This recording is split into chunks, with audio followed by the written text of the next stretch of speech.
Hi Bromies, it's your boy Ricky here from Bromero Cards for Honeybee Stamps, and today I'm going to be showing you how to make a card from their latest release, Adventure Awaits. You guys, I've said this probably on every single video that I've made these cards with, but I cannot get enough of this release. You guys, it is so good.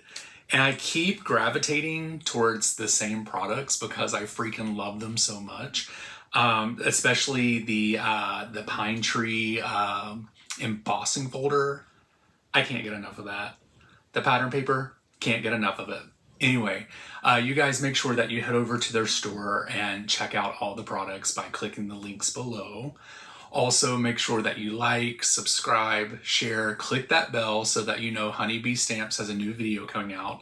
And this is the card I'm going to be showing you today. It is on black. Again, I'm obsessed with black backgrounds right now. I don't know why, but I think this is really cute. I think it's kind of elegant. It's a beautiful, like welcome to your new home card. But anyway, let's go ahead and get started making the card.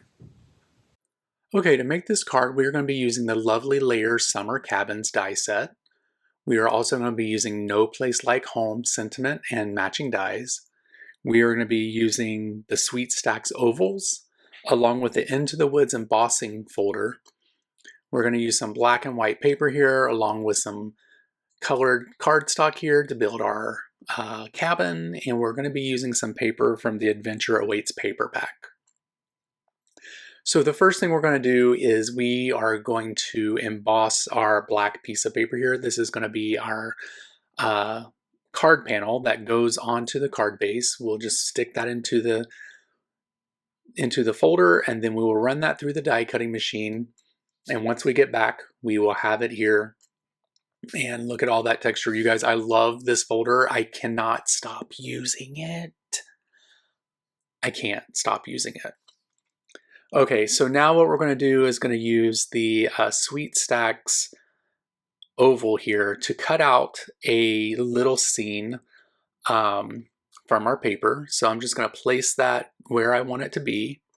We're going to put some tape on there, and then we're also going to run this through the die cutting machine so that we can get our little background that's going to go on here. There we go. So we have the background that we're going to be using for the oval. The next thing we're going to do is we are going to put the cabin together, and we're only going to use one of the cabins.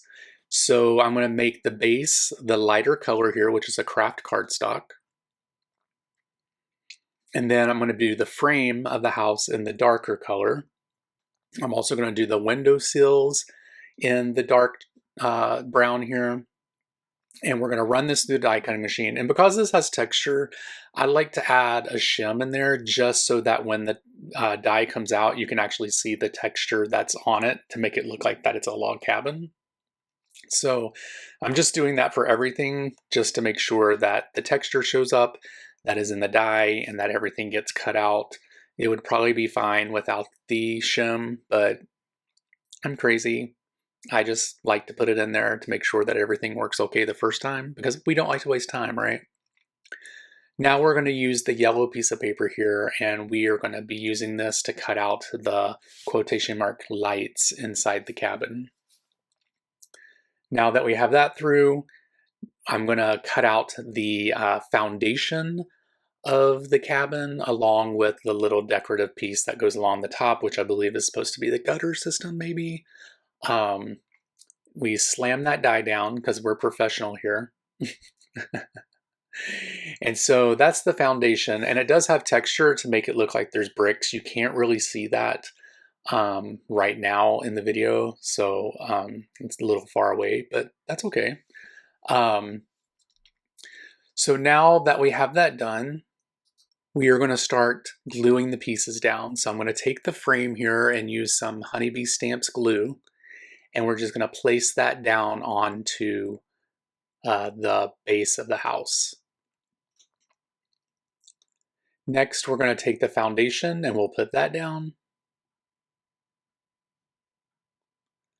And then we will put up I think this is supposed to be gutters or, you know, roof details. I'm not for sure. It just looks cute. That's all I gotta say. And now we will put the frames of the windows down. We're just gonna put a little bit of glue along the frame and place that down. And you really need tweezers for this, y'all. I have big old man hands. I needed tweezers, and so I would just use the tweezers. It's just easier that way. So we'll go ahead and get the last window seal here. I think that's what that's called, the window seal, the window frame. And to put the lights, quotation marks, on the house or in the house, we're going to put a white piece of paper behind there, and then what we'll do is we will just put a little dot of glue where the light is supposed to go, and then place that down with the tweezers. There we go. Now, in the middle of making this card, I decided, you know what? I have this oval. I was trying to put it together. It was looking a little weird. And I was like, you know what? We're going to use the ovals again, and we're going to make a frame. So we're going to make a frame out of this. And I realized looking from the top down that this oval is a little off. And I don't know if I'm the only one, but I always have issues with getting ovals to be center on cardstock. I don't know why. It's just really hard to do.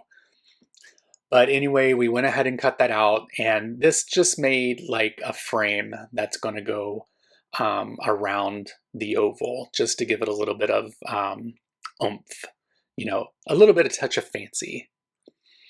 And now that I think about it, I should have probably done it like in gold glitter cardstock. I think that would have been really cool, but next time.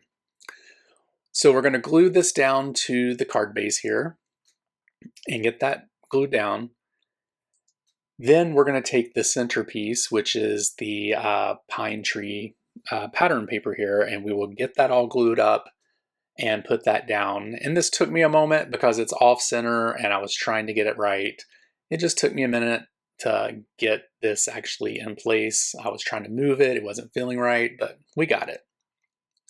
Now I'm going to put some foam tape on the back of this frame. This drove me crazy because it turned into like a million pieces, as you can see here. And then what we'll do is once we get that on, we will start removing the backing so that we can place that onto the card. I'm also going to place some foam tape on the back of the cabin because I want to pop this up. And this is why you never press down super hard on this. You want to make sure that you're putting the foam tape where you want it to be. I wanted this to come off of the frame a little bit, and I forgot.